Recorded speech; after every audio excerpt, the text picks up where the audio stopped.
اليوم شوق رح تعمل الزو كيك، يعني كيكة حديقة الحيوان.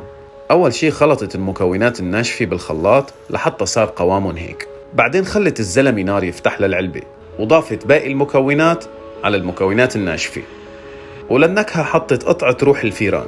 خلطت لحتى صار القوام هيك، داقت ملحه وكان ممتاز. دهنت القالب بالزبدة وحطت الخلطة بالقالب وعلى الفرن. 10 دقايق بس استوى القالب، وشوق بطريقة فنية قلبته. حطت الزينة وبلشوا أكل، وبظرف ثواني بس اختفى القالب. شو رأيكم؟ شوق بتستاهل لايك أو لا؟